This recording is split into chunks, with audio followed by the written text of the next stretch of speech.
Pendant 80 ans, ma famille a gardé un secret si dangereux que mon grand-père l'a emporté dans sa tombe. Mais les secrets finissent toujours par refaire surface. Et quand celui-ci a été révélé, j'ai compris pourquoi il avait tout sacrifié pour le protéger. Je m'appelle Helena, j'ai 54 ans et j'ai grandi dans un petit village de l'arrière-pays portugais. Vous savez, ces endroits où les vieilles maisons s'entassent dans des rues étroites et où tout le monde connaît les affaires de tout le monde. Ou du moins, pense les connaître. Mon histoire commence dans un garage verrouillé derrière la maison familiale. Un garage qui, durant toute mon enfance, est resté fermé par un cadenas rouillé, accompagné d'avertissements chuchotés de ne jamais, au grand jamais, essayer de l'ouvrir. Mais laissez-moi revenir en arrière.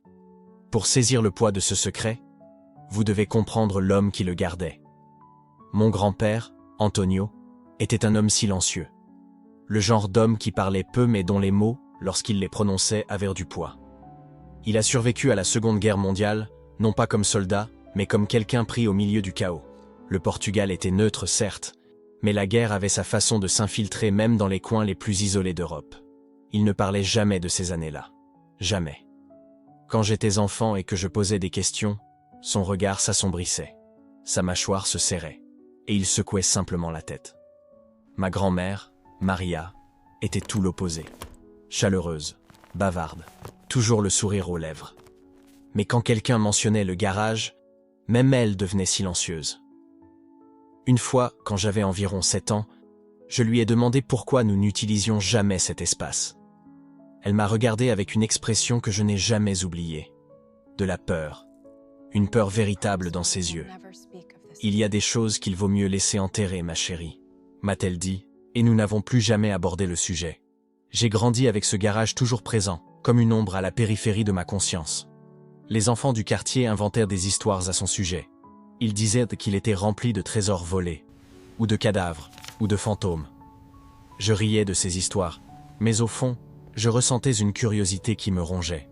Qu'est-ce qui pouvait être si terrible pour que mes grands-parents, des gens bons et honnêtes, refusent même d'en parler? Je n'avais aucune idée que la réponse à cette question changerait ma vie pour toujours. Les années ont passé. Je me suis marié, j'ai déménagé à Lisbonne, j'ai construit ma propre vie. Le garage est devenu un souvenir lointain, une particularité de mon enfance. Jusqu'à ce qu'en 2020, mon grand-père meure. À 97 ans, paisiblement, dans son sommeil. Je suis retourné au village pour les funérailles, et c'est là que tout a commencé à s'effondrer. 2 semaines après l'enterrement, ma grand-mère m'a appelé. Sa voix était tremblante, fragile d'une manière que je n'avais jamais entendue auparavant. « Helena », a-t-elle dit, « j'ai besoin que tu viennes. C'est à propos du garage, il est temps. » Mon cœur s'est emballé. Toute ma vie, ce garage avait été interdit, intouchable. Et maintenant, soudainement, il était temps. Tant de quoi. J'ai repris la route vers le village ce même week-end, l'estomac noué par l'anxiété. Quand je suis arrivé, ma grand-mère était à la porte, plus petite et plus fragile que dans mes souvenirs. Elle m'a serré fort et je l'ai senti trembler. « Il m'a fait promettre », a-t-elle dit quand nous nous sommes finalement assis dans la vieille cuisine. « Il m'a fait promettre que je n'ouvrirais jamais ce garage tant qu'il serait en vie. Il disait que c'était pour me protéger, pour nous protéger tous. » Nous protéger de quoi, grand-mère? Elle a soupiré, une longue expiration chargée de 80 ans de poids. D'une erreur. D'un choix qu'il a fait en 1945 et qui l'a hanté chaque jour depuis lors. 1945, la fin de la Seconde Guerre mondiale. Mon cœur s'est accéléré. Qu'est-ce qu'il a fait? Ma grand-mère s'est levée, les mains tremblantes, alors qu'elle cherchait dans un tiroir. Elle en a sorti une vieille clé, lourde, attachée à une ficelle usée. Il a caché quelque chose qui appartenait à quelqu'un de très dangereux. Il m'a dit que si quelqu'un le découvrait un jour, nous pourrions tous être en danger. Mais maintenant, il n'est plus là, et je ne peux plus continuer à vivre avec ce poids. J'ai tenu la clé, sentant le métal froid contre ma paume. 80 ans. Ce morceau de métal avait verrouillé un secret pendant 80 ans. Nous sommes allés à l'arrière. Le garage était tel que je m'en souvenais. Peinture écaillée, cadenas rouillé. Ma grand-mère est restée en retrait. J'ai inséré la clé. Le mécanisme a résisté, mais a cédé avec un déclic. J'ai poussé la porte, les charnières gémissant. La lumière du soleil a illuminé la poussière et, au centre, quelque chose de grand couvert par une bâche en lambeaux. Quelque chose de la taille d'une voiture. J'ai tiré sur la bâche, soulevant des nuages de poussière. Quand l'air s'est éclairci, j'ai eu le souffle coupé. Une Mercedes-Benz noire. Impeccable. Mais ce n'était pas une voiture ordinaire. Les emblèmes trahissaient son origine. « Mon Dieu !» ai-je chuchoté. Ma grand-mère s'était approchée derrière moi. Je l'ai entendue haleter. « Il l'a ramené à la maison une nuit de 1945, a-t-elle dit doucement. Il est arrivé avant l'aube, seul, au volant de cette voiture. Il m'a dit de ne jamais poser de questions. Il m'a dit que c'était la seule façon de nous garder en sécurité. Mais d'où vient-elle? À qui appartenait-elle? Sa voix s'est brisée. Il ne m'a jamais dit le nom, mais je savais. Nous le savions tous à l'époque. Quand tu voyais une voiture comme ça, tu savais à qui elle appartenait. Mon sang s'est glacé. 1945, une Mercedes de luxe, quelqu'un de dangereux. Grand-mère, ai-je dit lentement. Cette voiture appartenait à un officier nazi. Elle n'a pas répondu. Elle n'en a pas eu besoin. Le silence a tout dit. Je me suis tourné vers la voiture, l'esprit en ébullition. Mon grand-père, l'homme calme et gentil qui m'avait appris à faire du vélo, qui m'avait fabriqué des jouets en bois, qui n'avait jamais élevé la voix, avait volé une voiture nazie? Comment? Pourquoi? Ma grand-mère s'est approchée, la main tremblante alors qu'elle touchait le capot de la voiture. C'était le chaos, a-t-elle dit. La fin de la guerre. Les gens fuyaient, se cachaient, essayaient de survivre. Il m'a dit qu'il avait trouvé cette voiture abandonnée. Il disait que son propriétaire avait fui ou pire. Il disait que s'il ne la prenait pas, quelqu'un d'autre le ferait. Mais pourquoi l'avoir cachée pendant 80 ans? Pourquoi tant de secrets? Elle m'a regardé et j'ai vu des larmes dans ses yeux. Parce qu'il avait peur. Peur que quelqu'un pose des questions. Peur que les gens pensent des choses sur lui, sur nous. Et il y avait autre chose. Quoi? Elle a pointé le coffre de la voiture. Il ne m'a jamais laissé regarder, mais il m'a dit que ce qu'il y avait à l'intérieur était la vraie raison pour laquelle nous devions garder le secret. Il disait que si quelqu'un le découvrait un jour, nous pourrions tout perdre. J'ai regardé le coffre, le cœur battant si fort que je pensais que tout le quartier pouvait l'entendre. 80 ans. 80 ans de secret, gardés dans cet espace sombre. Je me suis approché de l'arrière de la voiture. J'ai trouvé le loquet du coffre, couvert de rouille. Ma main a hésité. « Tu es sûr ?» ai-je demandé à ma grand-mère. Elle a hoché la tête en essuyant ses larmes. « Il n'est plus là pour porter ce fardeau, et je suis trop vieille. J'ai besoin de savoir, Elena.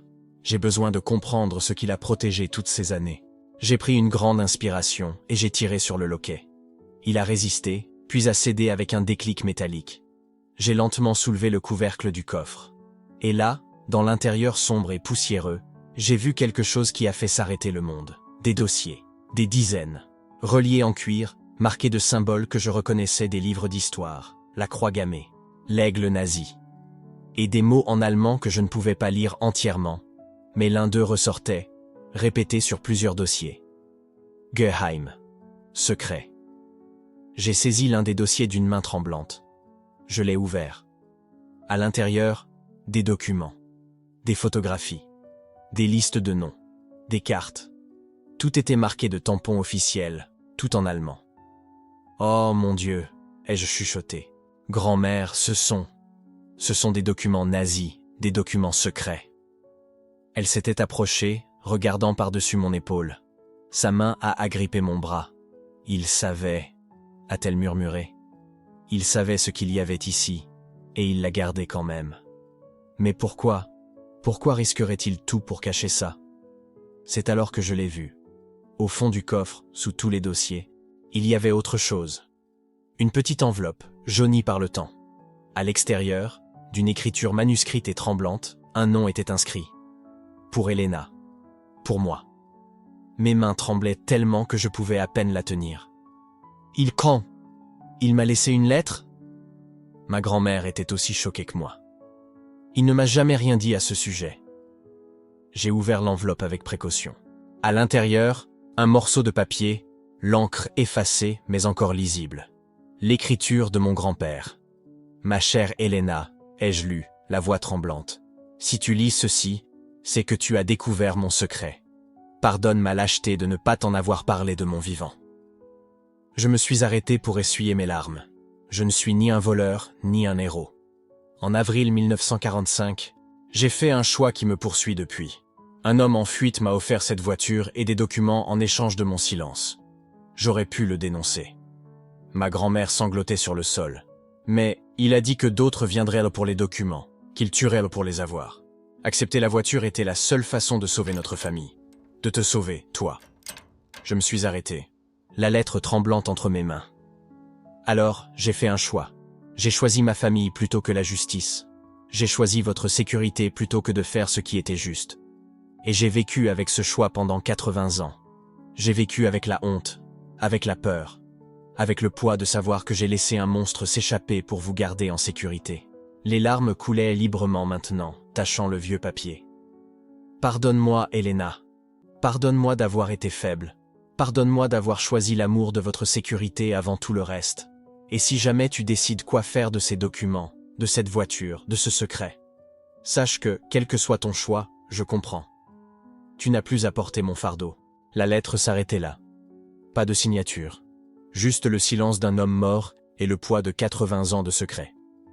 Je me suis assise à côté de ma grand-mère sur le sol poussiéreux du garage, entourée des fantômes du passé.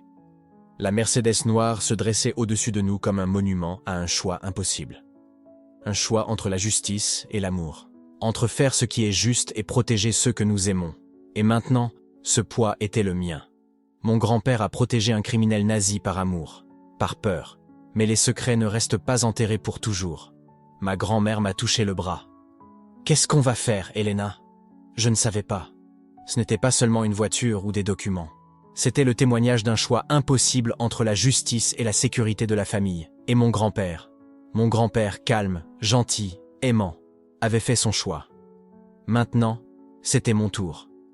Mais avant de pouvoir décider, j'avais besoin de comprendre. J'avais besoin de savoir qui était cet homme que mon grand-père avait laissé s'échapper. J'avais besoin de savoir ce qu'il y avait vraiment à l'intérieur de ces dossiers. J'avais besoin de savoir toute la vérité. Mais étais-je prête pour ce que j'allais trouver ? Car c'est seulement alors que je pourrais décider si le secret de mon grand-père méritait de rester enterré. Ou s'il était enfin temps de mettre en lumière l'obscurité qu'il avait gardée toute sa vie. Ce que j'ai découvert ensuite m'a glacé le sang. Mon grand-père ne protégeait pas la voiture. Il protégeait une promesse. J'ai mis des années à comprendre. Enfant, voyant la misère à la maison, alors que mon grand-père refusait l'argent, je ne ressentais que de la colère. Mais Friedrich Weber, le vrai nom de mon grand-père Antonio, à 23 ans, n'était pas un monstre. C'était juste un chauffeur, le chauffeur personnel d'un haut officier de la SS. Et c'est là que personne ne comprend. La partie qu'il m'a fallu des décennies à accepter. Mon grand-père ne voyait pas un monstre quand il regardait son employeur. Il voyait un homme. Un homme qui le traitait avec respect dans un monde où le respect se faisait rare. Un homme qui prenait des nouvelles de sa famille, qui lui offrait des cadeaux de Noël, qui lui confiait sa vie chaque fois qu'il montait dans cette Mercedes. Ça vous choque ? Ça devrait. Ça m'a choqué aussi quand j'ai enfin compris. Parce qu'il est facile de juger avec le recul confortable de 80 ans. Il est facile de dire ce que vous feriez, à quel point vous seriez différent. Mais mon grand-père n'avait pas ce recul.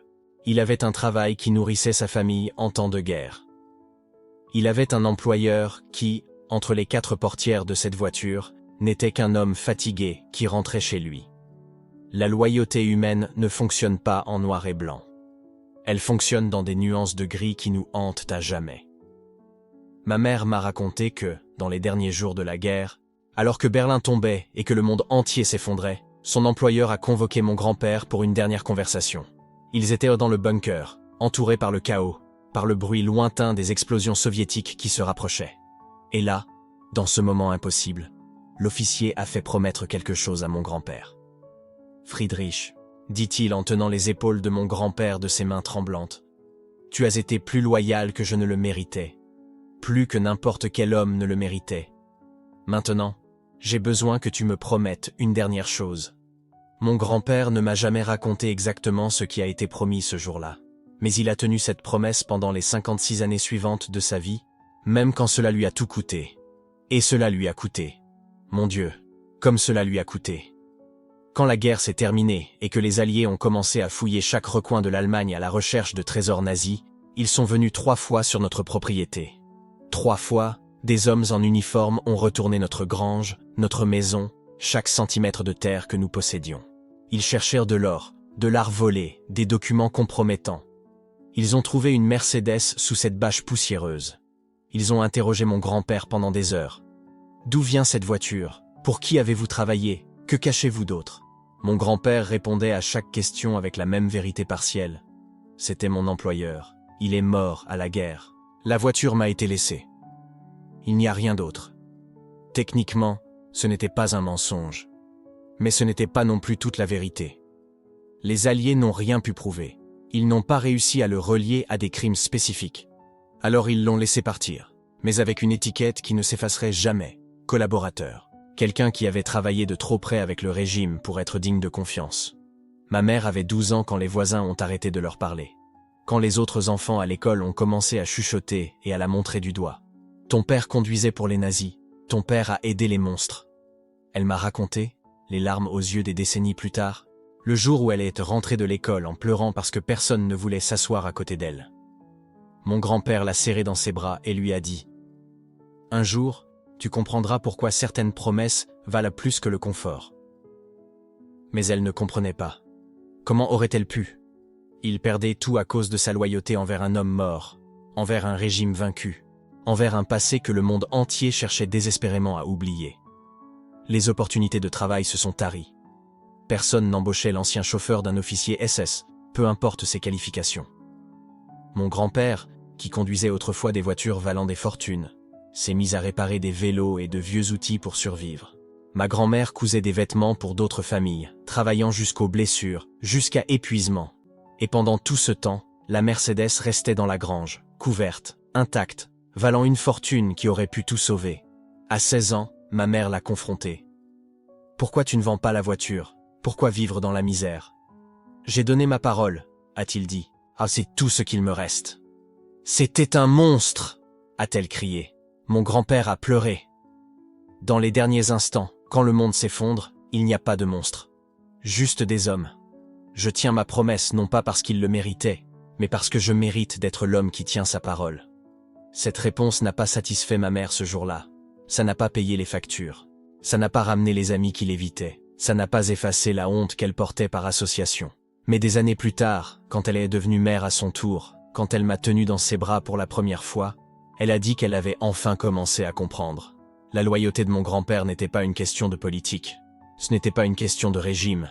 C'était une question de quel genre d'homme il avait décidé d'être dans un monde qui essayait de transformer tout le monde en monstre. Il a choisi d'être quelqu'un qui tient ses promesses. Même quand ça coûtait tout. Même quand personne ne le saurait s'il les brisait. Même quand le monde entier disait qu'il était juste de les briser. Et ce choix nous a hantés. Mais il nous a aussi définis. Parce que voyez-vous, quand on grandit en sachant que son grand-père a tout sacrifié par principe, on ne peut pas simplement vivre n'importe comment. On porte le poids de cette intégrité, qu'on le veuille ou non. On se remet en question à chaque décision. Est-ce que je suis le genre de personne qu'il essayait d'être? Est-ce que j'ai cette même force de caractère? La plupart du temps, je ne connais pas la réponse. Ma mère a passé des décennies partagées entre respect et ressentiment.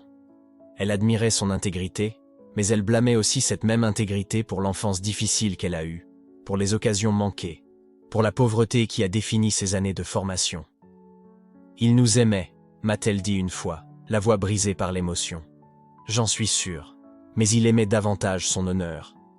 Et je n'ai jamais réussi à décider si cela le rendait noble ou égoïste. Peut-être était-ce les deux. Peut-être que la noblesse et l'égoïsme ne sont que les deux faces d'une même pièce lorsqu'il s'agit de convictions absolues.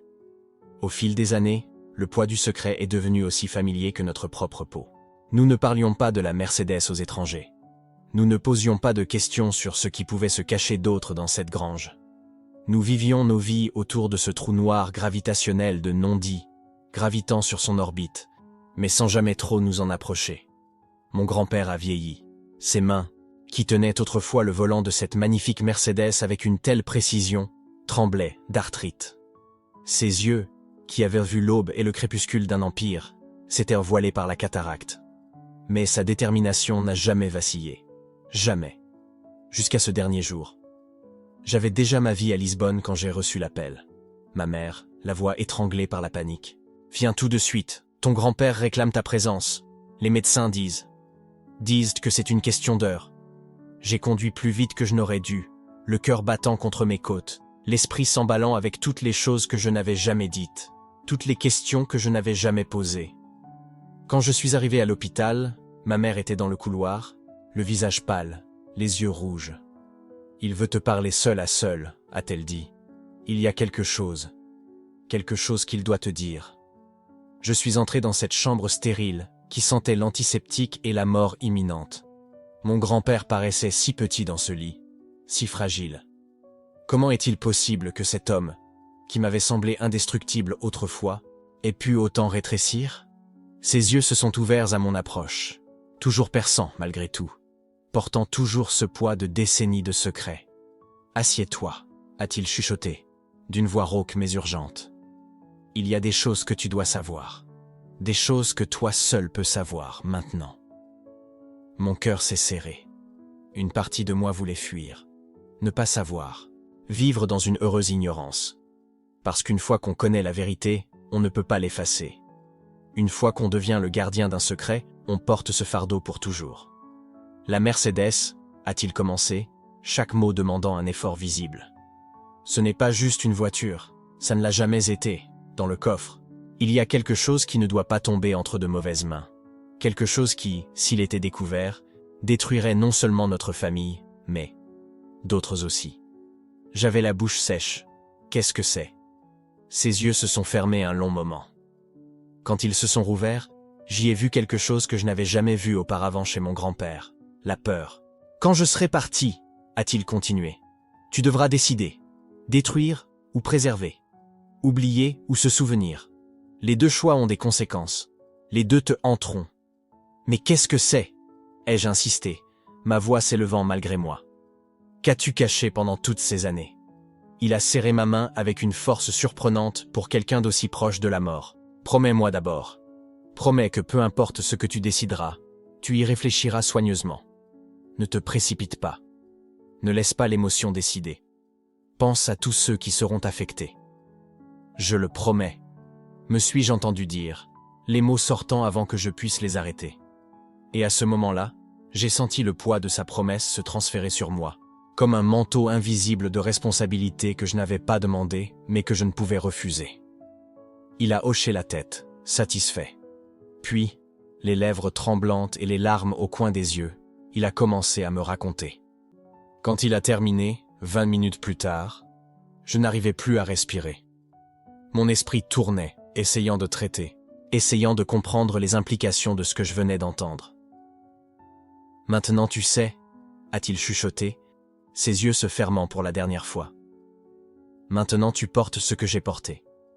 Pardonne-moi pour ça. » Ce furent ses dernières paroles pour moi. Il est mort 6 heures plus tard, emportant avec lui des décennies de silence, mais laissant derrière lui une vérité qui allait tout changer. Quand je suis finalement allé à la grange une semaine après les funérailles, mes mains tremblaient en soulevant cette bâche poussiéreuse. Quand j'ai ouvert le coffre de la Mercedes pour la première fois de ma vie, quand j'ai vu de mes propres yeux ce que mon grand-père avait protégé pendant 80 ans, j'ai compris pourquoi il n'avait jamais vendu cette voiture. J'ai compris pourquoi certains secrets sont plus dangereux révélés que cachés. Et j'ai compris que c'était maintenant à mon tour de décider. Tenir la promesse ou briser le cycle. Les deux choix semblaient impossibles. Les deux semblaient mauvais d'une manière que je ne saurais expliquer. Car que faites-vous quand vous découvrez que la loyauté que vous avez admirée toute votre vie protégeait quelque chose que le monde entier a passé des décennies à essayer d'oublier? Que faites-vous quand l'intégrité et la complicité sont si étroitement entrelacées que vous ne pouvez pas séparer l'une de l'autre? Je ne connais pas encore la réponse. Mais je vais vous dire ce que j'ai trouvé. Et peut-être pourrez-vous m'aider à décider quoi faire de cette vérité impossible que je porte désormais seul. Je me souviens de l'odeur. Vieux cuir. Poussière de plusieurs décennies. Et autre chose. Quelque chose que je ne peux décrire encore aujourd'hui. C'était comme si le temps était resté prisonnier à l'intérieur de ce coffre, attendant que quelqu'un l'ouvre. Mes mains tremblaient. Je n'étais plus une enfant, mais à ce moment-là, je me suis sentie toute petite face à l'histoire. Ma grand-mère était à mes côtés, silencieuse, serrant son chapelet avec force, comme si elle pressentait que ce que nous étions sur le point de lire allait tout changer.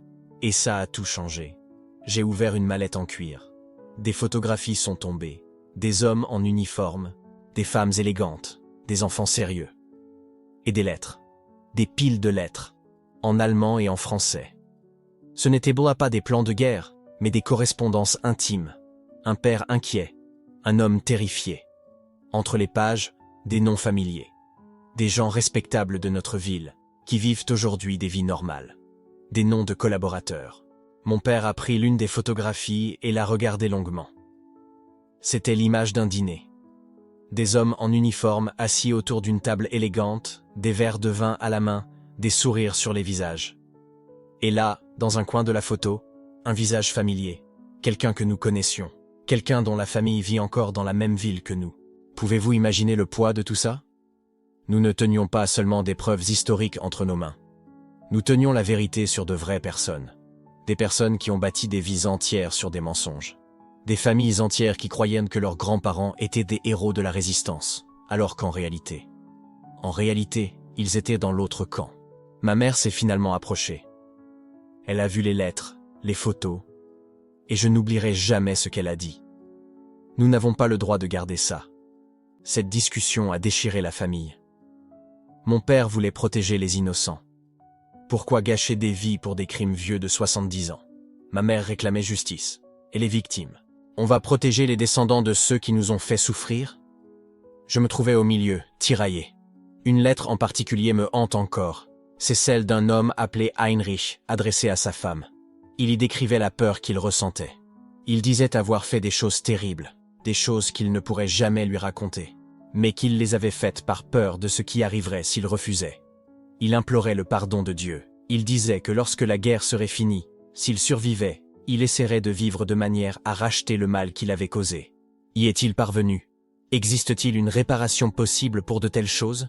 Il y avait aussi des documents, des listes de noms, d'adresses, de dates. Certaines marquées d'une croix rouge. Je ne voulais pas savoir ce que cette croix signifiait, mais je le savais. Tout le monde sait ce que ce symbole représente sur les documents de cette époque. Et puis, j'ai trouvé quelque chose qui m'a fait pleurer. C'était la photo d'une petite fille.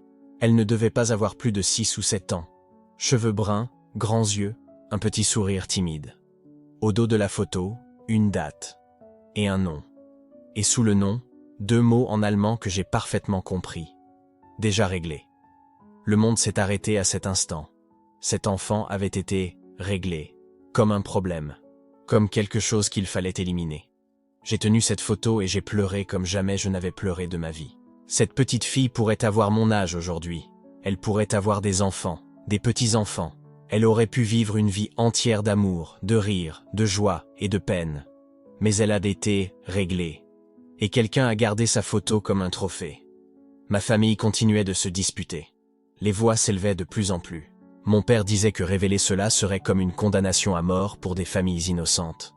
Que des gens perdraient leur emploi, leur réputation, tout. Que ce n'était pas à nous de rendre justice après tant de temps. Mon oncle, qui était arrivé plus tôt, était d'un avis différent. Il ne s'agit pas de vengeance, disait-il. Il s'agit de la vérité. C'est l'histoire. Les gens ont le droit de savoir. Mais alors, ma tante a posé une question qui a réduit tout le monde au silence. Et si nous étions les prochaines cibles? Et si les familles de ces gens décidèrent de nous faire taire? Nous avons déjà assez souffert. Notre famille a déjà payé le prix. Pourquoi tout remettre en jeu? C'est là que j'ai compris. Ce n'était pas une simple question de bien ou de mal. C'était une question de survie. Une question de peur. Il s'agissait de savoir combien de souffrances une famille peut endurer avant de dire « ça suffit ». Nous avons passé des heures dans ce sous-sol, à lire des lettres, à regarder des photos, à découvrir des vérités que personne ne devrait avoir apportées. Il y a eu des moments où je voulais hurler, tout déchirer, faire semblant que nous n'avions jamais ouvert ce maudit coffre. Mais impossible de faire marche arrière. Une fois qu'on connaît la vérité, il n'y a pas de retour possible. Et puis, alors que tout le monde était trop épuisé pour continuer à débattre, mon père a dit quelque chose qui me hante encore aujourd'hui. Chacun de nous devra décider quoi faire de cette information. Mais nous ne pouvons pas décider pour les autres. Si tu veux le dire au monde entier, c'est ton choix. Si tu veux tout détruire, c'est ton choix. Si tu veux garder le secret, c'est aussi ton choix. Mais n'oublie pas, les choix ont des conséquences. Et on ne sait pas toujours quelles seront ses conséquences avant qu'il ne soit trop tard. Cette nuit-là, chacun de nous a emporté une partie des documents chez soi. Je ne sais pas pourquoi nous avons fait ça. Peut-être pour nous sentir moins responsables individuellement. Peut-être pour garantir que s'il arrivait quelque chose à l'un d'entre nous, les autres auraient toujours les preuves. Ou peut-être parce que, au fond, aucun de nous ne faisait entièrement confiance aux autres pour prendre la bonne décision. J'ai pris la photo de la petite fille. Et quelques lettres. Et une liste de noms qui incluait des personnes que je connaissais personnellement. J'ai passé des semaines sans pouvoir dormir. Chaque nuit, je regardais cette photo et je me demandais « Qu'est-ce que je fais? Quelle est la chose juste à faire ?»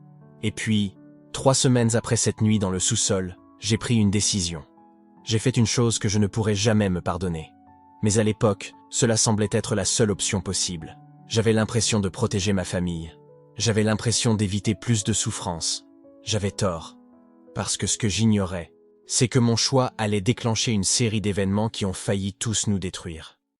Je ne savais pas que des gens nous observaient. Des gens qui savaient exactement ce que nous avions trouvé. Des gens prêts à tout pour garder ces secrets enfouis. 3 semaines après ma décision, quelqu'un a frappé à ma porte. C'était un homme que je n'avais jamais vu de ma vie. Mais il connaissait mon nom. Il était au courant pour la Mercedes. Et il savait exactement ce qui était caché dans ce coffre. Il est entré chez moi, s'est assis dans mon salon, et a dit quelque chose qui m'a glacé le sang. « Je sais ce que tu as fait. Et maintenant, tu vas m'aider à tout défaire. » Et ce n'était que le début de mon cauchemar. C'est un mardi, à 15 heures, que le secret que je gardais depuis des décennies a frappé à ma porte. Littéralement. J'étais au salon, en train de prendre le thé, quand on a sonné. Ma fille a ouvert. J'ai entendu des voix basses dans le hall d'entrée. Puis, le silence. Et puis ma fille est entrée dans le salon avec une expression que je n'avais jamais vue sur son visage. C'était de la peur pure. « Maman », a-t-elle dit d'une voix tremblante. « Il y a une femme ici. Elle dit qu'elle doit te parler, à propos de grand-père. » Mon cœur s'est arrêté. J'ai littéralement eu l'impression que quelqu'un avait appuyé sur le bouton pause dans ma poitrine. Parce que je le savais. Au fond, j'ai toujours su que ce jour arriverait. On ne peut pas garder un secret d'une telle ampleur pour toujours. L'univers ne le permet pas. L'histoire ne le permet pas. La femme qui est entrée dans mon salon allait tout changer. Le docteur Elena Krause avait l'expression déterminée de quelqu'un qui ne partirait pas sans réponse. « Madame Elena », a-t-elle dit. « Nous devons parler de la Mercedes-Benz 770K que votre grand-père a cachée en 1945. » Ma famille s'est figée. Comment le savez-vous? Elena a ouvert un dossier contenant des copies de photos que j'avais brûlées il y a 30 ans. Les archives numériques, une bénédiction pour les historiens, une malédiction pour les secrets. Elle a étalé les photos sur ma table basse. Voilà mon beau-père, jeune, en uniforme. La Mercedes était là, étincelante, garée devant la maison où il travaillait. Il y avait là un document que je n'avais jamais vu auparavant. Un acte de transfert de propriété daté d'avril 1945. « Saviez-vous, a dit Elena, non pas comme une question, mais comme une affirmation, que cette voiture en particulier a été utilisée pour transporter des prisonniers, qu'il existe des registres d'au moins 17 personnes qui ont été emmenées dans ce véhicule vers des camps de concentration? » Le sol s'est dérobé sous mes pieds. Parce que non, je ne le savais pas. Je savais que la voiture avait appartenu à un officier nazi. Je savais qu'elle avait de la valeur.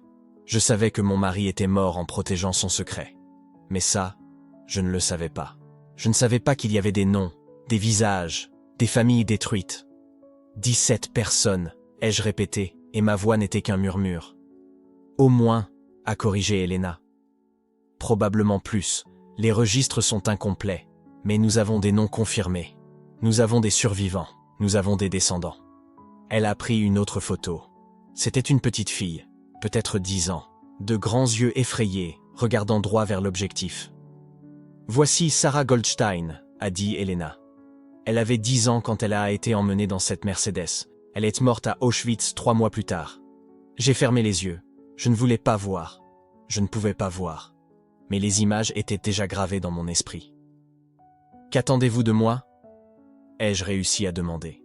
Elena s'est penchée en avant. Et c'est là que je l'ai vue, dans ses yeux. Ce n'était pas juste de la curiosité académique. C'était personnel. Ma grand-mère, a-t-elle dit doucement, s'appelait Rachel Croze. Elle avait 22 ans lorsqu'elle a été arrêtée par la Gestapo en 1943. Elle a été emmenée pour interrogatoire dans une Mercedes noire, une 770K. Elle a survécu, mais elle ne s'en est jamais remise. La pièce est devenue complètement silencieuse. Je pouvais entendre l'horloge au mur. Tac, tac, tac. Chaque seconde, une éternité. Ma grand-mère enquêtait sur les collaborateurs nazis depuis des décennies, a continué Elena. Jusqu'au jour de sa mort, elle tenait une liste. Des noms, des adresses, des biens volés. Et en haut de cette liste, souligné 3 fois, figurait le nom de Friedrich Weber, votre grand-père. Ma fille a commencé à pleurer. Doucement, mais je l'ai entendue. « Qu'est-ce que vous voulez » ai-je répété. « La vérité » a dit Elena. « Je veux savoir où est la voiture. Je veux savoir comment votre famille l'a obtenue. Je veux la documentation complète pour les archives historiques. Et je veux qu'elle soit donnée à un musée mémorial de l'Holocauste. Et si je refuse, Elena n'a pas scié. Alors, je rendrai l'affaire publique. J'ai suffisamment de preuves pour publier un article universitaire complet. J'ai des contacts dans la presse. L'histoire de la Mercedes disparue d'Hitler est fascinante en soi. Mais l'histoire d'une famille allemande ordinaire cachant un véhicule utilisé pour transporter des victimes de l'Holocauste, cela fera la une de tous les journaux du monde en 48 heures. La menace n'était pas voilée, elle était cristalline. « Vous me faites du chantage », ai-je dit, et ma voix était plus chargée de colère que je ne l'aurais cru. « Non », a répondu Elena calmement. « Je vous offre un choix, coopérez avec moi, aidez à préserver la mémoire historique de manière contrôlée et respectueuse, et votre famille pourra conserver une certaine dignité. Ou ne coopérez pas, et la vérité éclatera de toute façon, mais sans contexte, sans nuance, sans votre version des faits. » Elle a refermé le dossier. « Vous avez 48 heures pour décider. » Puis elle s'est levée et est partie. Ma fille a couru vers moi dès que la porte s'est refermée. « Maman, qu'est-ce qu'on va faire?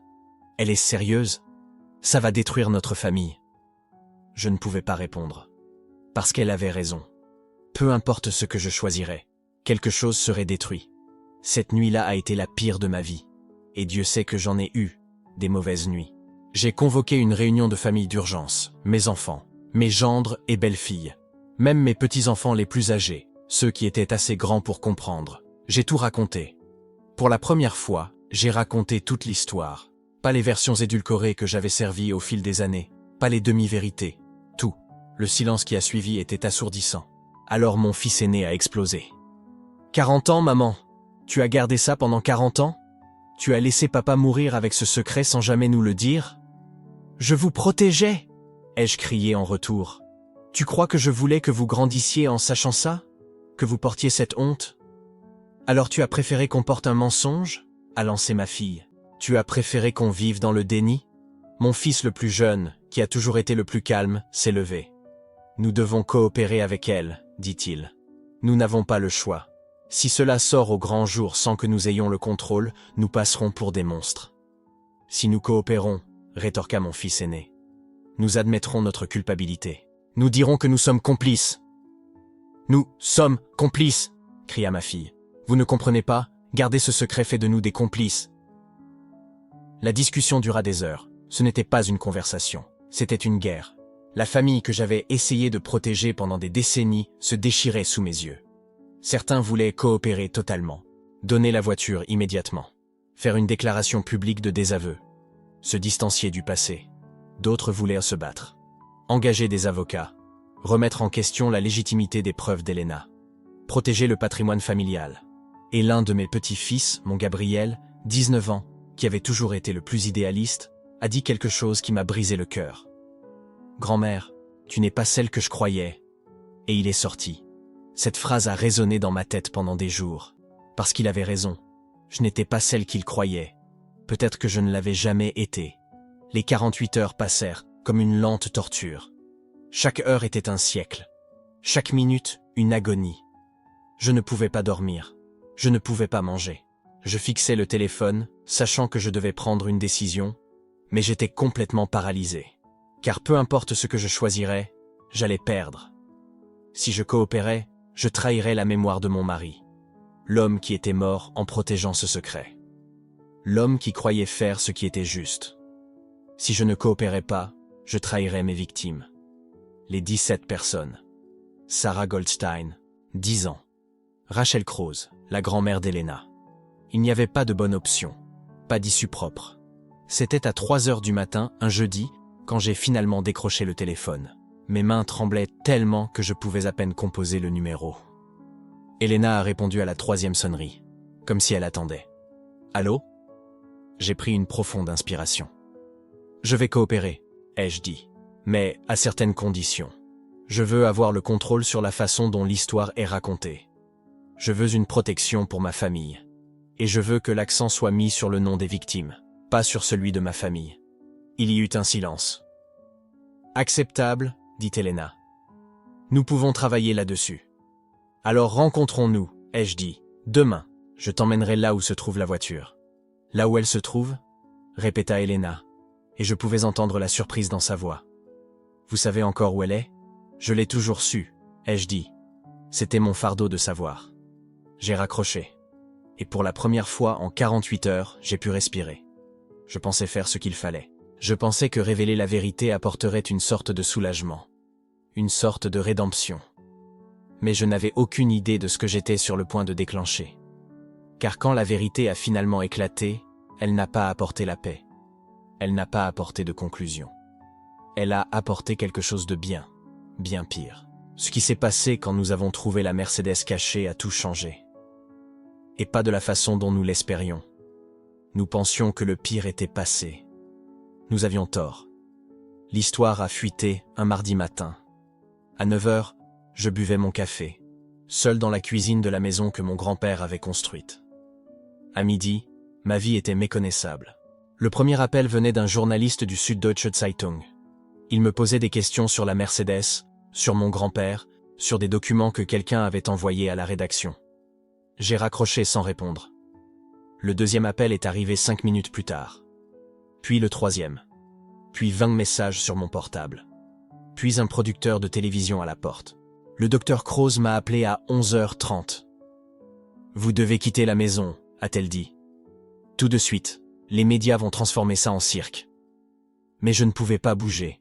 Je suis resté assis là, dans la cuisine où mon grand-père m'avait appris à faire des œufs sur le plat, à regarder le téléphone sonner sans arrêt, parce que c'était réel maintenant.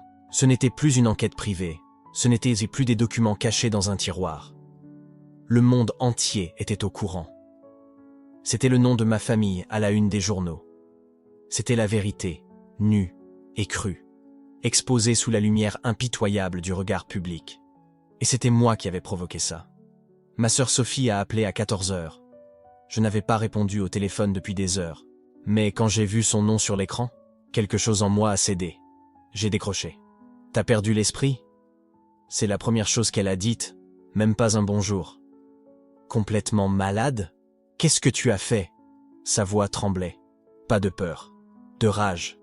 Une fureur absolue que je n'avais jamais entendue auparavant. « Sophie, Tu viens de tout détruire. » Elle criait maintenant. Le nom de notre famille, la mémoire de grand-père, la paix qu'elle avait trouvée, tout. Pourquoi ? Pour prouver quoi ? Pour prouver la vérité, ai-je dit, et ma voix sonnait creux, même à mes propres oreilles. La vérité. Elle a ri, mais il n'y avait aucun humour dans ce son. La vérité, c'est que notre grand-père était un homme bon qui a commis des erreurs. Comme tout le monde, mais toi, tu as fait de lui un monstre. Dans les journaux, à la télé, partout. Un monstre. Il a acheté une voiture volée à une famille juive, ai-je dit. Ce n'est pas une petite erreur, Sophie, c'est... Il avait 19 ans. Sa voix se brisa. 19 ans en pleine guerre, à essayer de survivre. Et toi, tu le juges avec tes valeurs du 21e siècle, depuis cette vie confortable qu'il a construite pour toi ? Je n'avais pas de réponse à ça, parce qu'elle avait raison, et elle avait tort. Et tout était si compliqué que j'avais du mal à respirer. « Ta mère est à l'hôpital », dit Sophie, et son ton changea. Il devint froid. Clinique. Crise de panique. Les journalistes étaient à sa porte. Ils demandaient si elle savait, si elle avait aidé à cacher tout ça. Elle s'est évanouie sur le pas de la porte. Le monde a basculé. J'espère que ta vérité en valait la peine, a dit Sophie. Et elle a raccroché. Je suis resté assis là, le téléphone à la main, sentant mon monde s'effondrer au ralenti. Ma mère à l'hôpital. Ma sœur qui me détestait. Le nom de ma famille traîné dans la boue. Et pourquoi? À cause d'une voiture. À cause d'un secret que j'aurais pu laisser enterrer. Mais ce n'était pas juste une histoire de voiture. Ça ne l'avait jamais été. C'était une question de vérité. De justice. De ne pas vivre dans des mensonges confortables bâtis sur la souffrance des autres. N'est-ce pas? À 18h, mon cousin Klaus est apparu à la porte. Il n'a pas appelé. Il est simplement entré, car il avait encore une clé de la maison de grand-père. Il m'a trouvé dans la cuisine, au même endroit où j'étais resté tout l'après-midi. « Faut que tu vois ça », a-t-il dit en posant son ordinateur portable sur la table. C'était un article, pas du Süddeutsche, ni du FAZ, ni d'aucun autre journal allemand respectable. C'était un site de tabloïd britannique. Le titre disait « Une petite fille expose le passé nazi de son grand-père. Une famille sous le choc. »« Nazi », a dit Klaus. « Ils l'ont traité de nazi. Notre grand-père, qui n'a jamais été membre du parti, qui n'a jamais fait de mal à personne de sa vie, qui a passé 50 ans à bâtir une vie honnête. Nazi. Je n'ai pas dit ça, ai-je chuchoté. Je n'ai jamais dit. Peu importe ce que tu as dit. Klaus a refermé l'ordinateur. Ce qui compte, c'est ce qu'ils ont écrit. Et maintenant, c'est comme ça que le monde se souviendra de lui. Pas comme un bon père, pas comme un bon grand-père, mais comme un nazi qui a volé une voiture à une famille juive. Il m'a regardé, et il y avait quelque chose dans ses yeux qui m'a brisé. Ce n'était pas de la colère comme celle de Sophie, c'était de la déception, une profonde tristesse. « Tu sais ce qui est le plus triste ?» a-t-il demandé. « C'est qu'il t'aimait plus que n'importe lequel d'entre nous. Tu étais sa préférée, et toi, tu as fait ça. » Après le départ de Klaus, je suis resté seul avec le silence. Et c'est dans ce silence que je me suis enfin autorisé à tout ressentir. La culpabilité, le regret, le doute écrasant de savoir si j'avais fait ce qu'il fallait. J'ai pleuré. J'ai pleuré comme jamais auparavant. J'ai pleuré pour ma mère à l'hôpital, pour ma sœur qui me haïssait, pour le nom de mon grand-père traîné dans la boue. J'ai pleuré pour tout ce que j'avais perdu et pour tout ce que je ne pourrais jamais récupérer. Mais même à travers les larmes, même à travers la douleur, une petite voix en moi chuchotait. « Tu as fait ce qu'il fallait. Tu as fait ce qu'il fallait. » Je n'étais juste pas sûr de croire cette voix. Le téléphone a sonné. « Madame Helena, je m'appelle Sarah Goldstein. Ma famille était propriétaire de la Mercedes. » Je me suis figé, attendant la haine, mais sa voix était douce. « J'ai reçu un appel d'une journaliste, a-t-elle dit. Je suis désolé, ai-je balbutié. Je suis désolé pour ce que mon grand-père a fait. Arrêtez.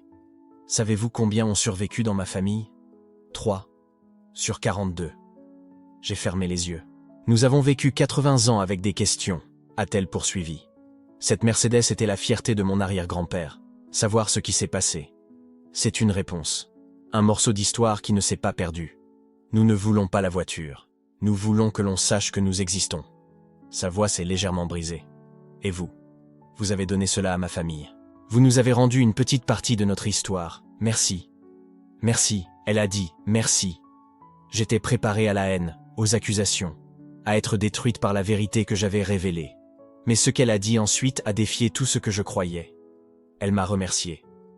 Et c'est à ce moment-là, assise dans cette cuisine, le téléphone collé à l'oreille et les larmes coulant sur mon visage, que j'ai réalisé quelque chose.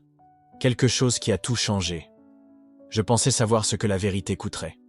Je pensais qu'elle coûterait la paix de ma famille, le nom de mon grand-père, peut-être même ma propre santé mentale. Et j'avais raison. Elle a coûté tout ça. Mais ce que je n'avais pas compris, ce que je n'aurais jamais pu prévoir, c'était ce que la vérité apporterait aussi. Elle a rendu à une famille, à des kilomètres de là, un morceau de son histoire. Elle a donné une voix à ceux qui avaient été réduits au silence. Elle a redonné une existence à ceux qui avaient été effacés. Mon grand-père avait caché cette voiture parce qu'il avait peur.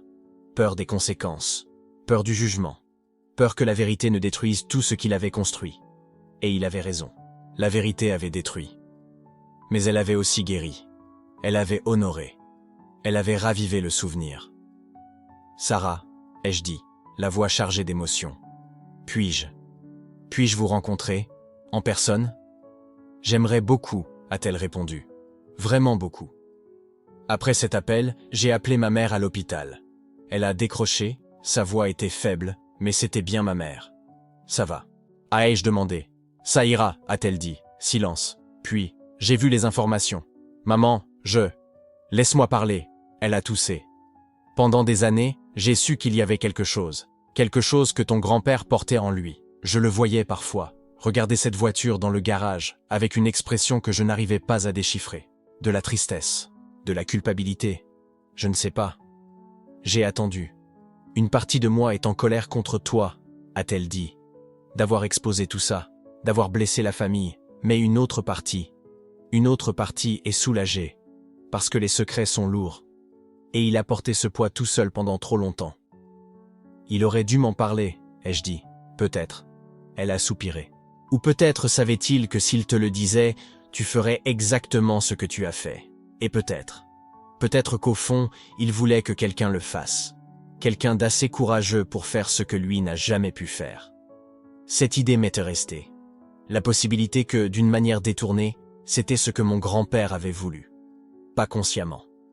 Mais tout au fond, là où vivent les vérités que nous avons trop peur d'affronter. Dans les jours qui suivirent, la tempête médiatique a continué. Mais quelque chose a changé. J'ai commencé à recevoir des messages. Pas de journalistes, de personnes. Des gens ordinaires.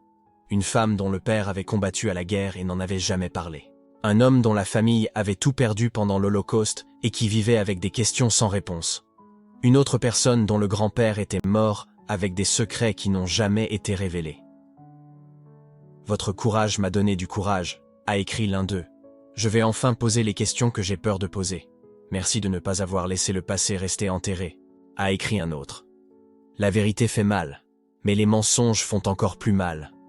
Et lentement, très lentement, j'ai commencé à comprendre. Il n'était pas question de moi. Il n'a jamais été question de moi, ni de mon grand-père, ni même de la Mercedes.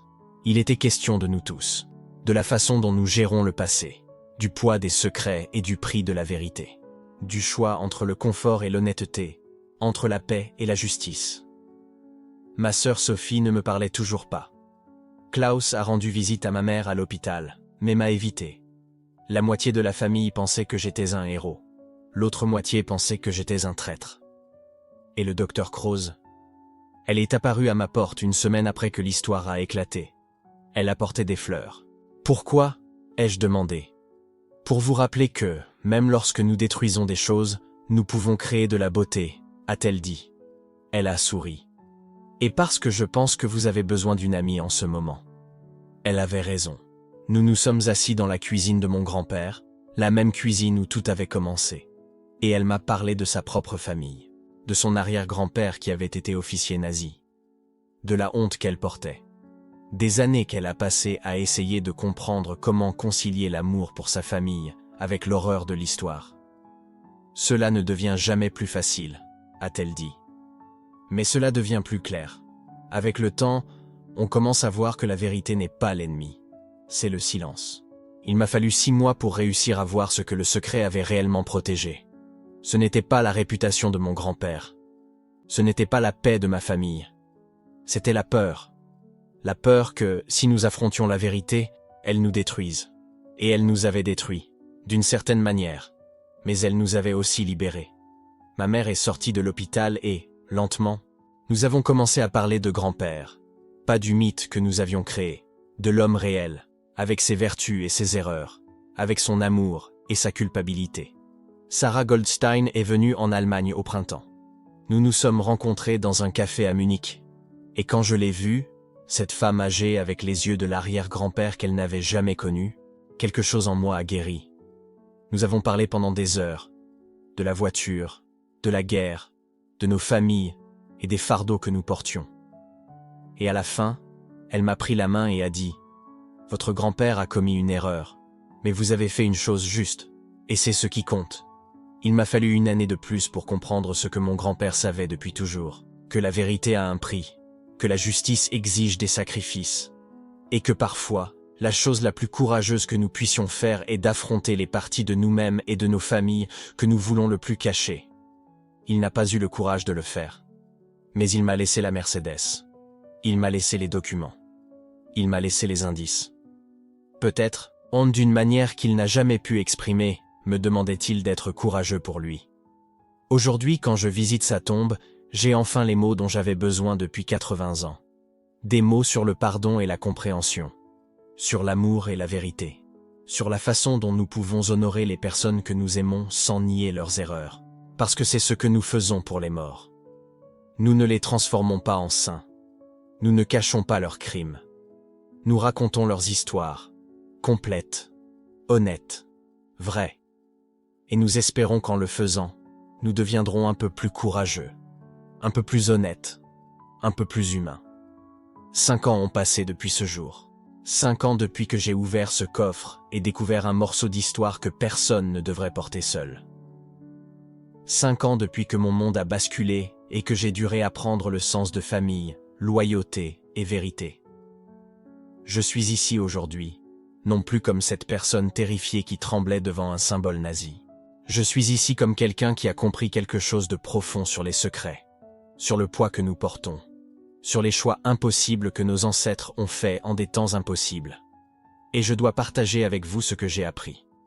Parce que peut-être, juste peut-être, vous portez aussi un secret qui vous détruit de l'intérieur.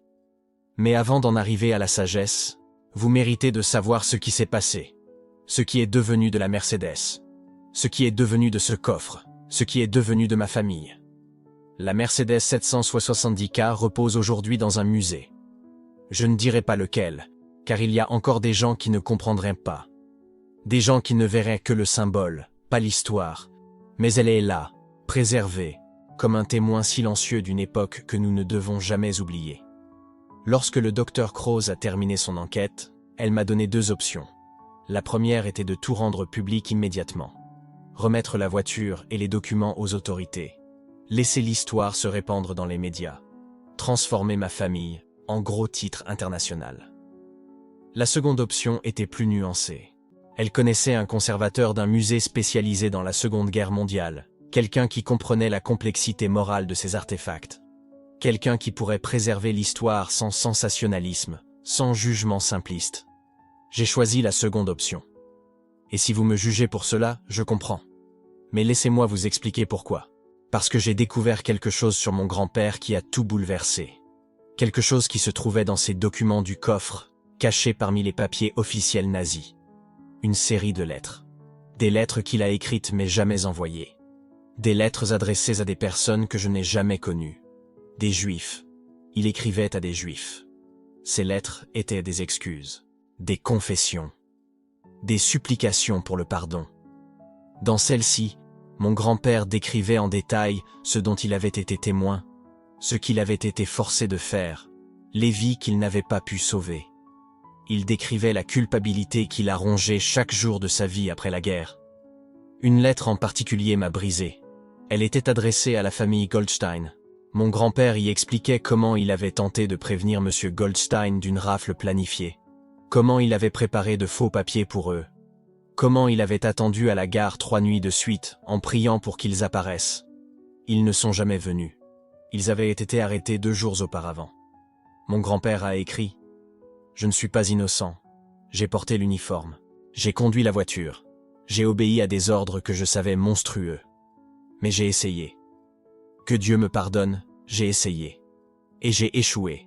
Et cet échec me suivra jusqu'à mon dernier souffle. » Il n'a jamais envoyé ces lettres, car comment aurait-il pu? Comment demande-t-on pardon pour les crimes d'un régime entier? Comment présente-t-on des excuses pour des vies perdues, pour des familles à monde détruites, pour un génocide? Alors il a gardé les lettres, et il a gardé la voiture, et il a porté ce poids en silence jusqu'au jour de sa mort. Quand j'ai compris cela, quand j'ai vraiment saisi la signification, j'ai dû m'asseoir par terre dans mon bureau et pleurer. J'ai pleuré comme jamais auparavant. Parce que j'ai enfin compris la complexité brutale de la situation de mon grand-père. Ce n'était pas un monstre, mais ce n'était pas non plus un héros. C'était un homme ordinaire pris dans des circonstances extraordinaires, faisant des choix impossibles avec des informations lacunaires et une peur absolue. Et le secret qu'il a gardé? ce n'était pas seulement pour protéger sa réputation. C'était pour protéger sa famille du poids de cette culpabilité. C'était pour nous épargner la complexité morale qui la tourmentait chaque jour de sa vie.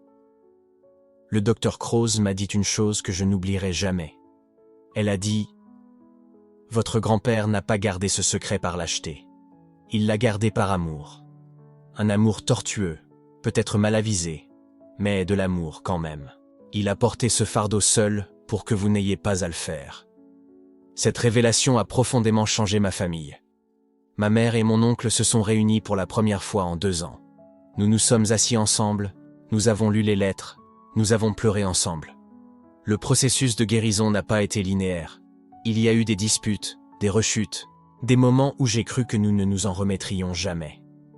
Mais aujourd'hui, 5 ans plus tard, je peux dire que nous sommes différents. Pas complètement guéris. Peut-être ne le serons-nous jamais. Mais différents. Plus honnêtes. Plus conscients de la complexité de l'histoire familiale, de la nature multiforme de la moralité humaine. Mon oncle a créé un petit mémorial privé chez lui. Des photos de grand-père, des copies des lettres non envoyées, des documents historiques. Ce n'est pas une célébration, c'est une reconnaissance, une façon de dire « cela est arrivé, cela fait partie de notre histoire, et nous ne pouvons pas prétendre le contraire ». Et le coffre ? Le fameux coffre qui a gardé des secrets pendant 80 ans, il est vide maintenant. Tout le contenu a été catalogué, préservé, documenté. Une partie est allée au musée. Une partie est avec ma famille. Les lettres non envoyées, je les garde avec moi. Je les lis parfois quand j'ai besoin de me rappeler la complexité de la condition humaine. Mais la plus grande découverte n'était pas dans le coffre. Elle résidait dans ce que le coffre représentait. 80 ans de secrets m'ont appris que la ligne entre protection et destruction est mince. Le silence de mon grand-père lui a coûté son authenticité et son intimité. J'ai appris que la loyauté n'est pas la complicité. Aimer ma famille ne signifie pas cacher ses erreurs, mais reconnaître son humanité tout entière. La vérité ne m'a pas libéré, mais elle m'a donné le choix. Apprendre du passé au lieu d'être défini par lui. L'ignorance était un poids plus lourd. Et j'ai compris que porter des secrets seul est une solitude cruelle. Le véritable châtiment de mon grand-père n'a pas été la culpabilité, mais l'isolement. La vie offre rarement une distinction claire entre héros et méchants. Nos ancêtres étaient complexes. Accepter cela est la véritable libération. Alors, si vous regardez ceci et que vous portez un secret qui vous détruit, laissez-moi vous offrir cette sagesse. Les secrets n'ont de pouvoir que dans l'obscurité. Au moment où vous les mettez au jour, même si ce n'est qu'auprès d'une personne de confiance, ils perdent une partie de leur emprise sur vous. Vous n'avez pas besoin de crier vos secrets sur tous les toits. Vous n'avez pas besoin de transformer votre douleur en spectacle public. Mais vous devez les laisser sortir de vous. Vous devez les partager avec quelqu'un. Vous devez briser la solitude qu'ils créent. Et si vous avez découvert un secret familial qui a changé votre perception de vos ancêtres, permettez-moi de vous dire ceci. Acceptez la complexité. Résistez à l'envie de simplifier, de transformer quelqu'un en monstre absolu ou en sainte absolue. Nos histoires familiales sont compliquées. Nos ancêtres ont pris des décisions dans des contextes que nous ne comprendrons jamais totalement. Nous pouvons reconnaître leurs échecs sans nier leur humanité. Nous pouvons apprendre de leurs erreurs sans en être définis. La Mercedes repose maintenant dans un musée. Le coffre est vide. Les lettres non envoyées sont préservées. Et ma famille, nous apprenons à vivre avec une vérité compliquée. Ce n'est pas une histoire avec une fin heureuse au sens traditionnel. Il n'y a pas de résolution nette, pas de catharsis complète. Mais il y a de l'honnêteté. Il y a de la connexion. Il y a le choix conscient de briser des schémas de silence qui ont duré des générations. Et peut-être que c'est mieux qu'une fin heureuse. Peut-être est-ce une vraie conclusion. Avez-vous jamais découvert un secret familial qui a tout changé pour vous? Partagez-le dans les commentaires. Parfois, le simple fait de l'écrire est le premier pas pour briser le silence. Et si cette histoire vous a touché d'une manière ou d'une autre, si elle vous a fait voir la vérité, la famille ou la nature de la moralité humaine différemment, laissez un pouce levé. Abonnez-vous pour découvrir d'autres histoires qui explorent la complexité de la condition humaine. Car ce sont ces histoires qui comptent. Pas celles qui sont simples, pas celles qui nous rassurent, mais celles qui nous mettent au défi. celles qui nous obligent à réfléchir, celles qui nous rappellent qu'être humain, c'est être complexe. Le secret est toujours avec moi. Pas comme un fardeau, pas comme une honte, mais comme un rappel. Un rappel que certaines vérités méritent de rester protégées, et d'autres méritent d'être libérées. Et la sagesse consiste à distinguer les deux. Un rappel que nos ancêtres étaient humains, imparfaits, effrayés, faisant de leur mieux dans des circonstances impossibles, tout comme nous. Un rappel que nous pouvons porter l'histoire sans être écrasés par elle, que nous pouvons reconnaître le passé sans rester ses prisonniers. La Mercedes 770K repose dans un musée maintenant, une relique d'une époque que nous ne devons jamais oublier. Un témoin silencieux de choix impossibles et de conséquences éternelles. Le coffre est vide, mais le secret, il est toujours là, transformé. Ce n'est plus un poids à porter seul, mais une histoire à partager. Une leçon à assimiler, un héritage à réécrire. Et peut-être que, au final, c'est là où nous en arrivons avec les secrets dont nous héritons. Nous ne les enterrons pas plus profondément. Nous ne prétendons pas qu'ils n'existent pas. Mais nous les transformons, de fardeaux en leçons, de honte en sagesse, de silence en histoire. Car c'est ça, être humain. Porter des histoires compliquées, faire des choix imparfaits, apprendre du passé sans en être défini. Mon grand-père a gardé son secret pendant 80 ans. J'ai choisi de le briser après 5. Et ce choix, avec toute sa complexité et ses conséquences, m'a rendu plus libre que 80 ans de silence ne l'auraient jamais fait. Certains secrets doivent rester dans l'obscurité, d'autres doivent être mis au jour. Et la sagesse consiste à savoir lesquels.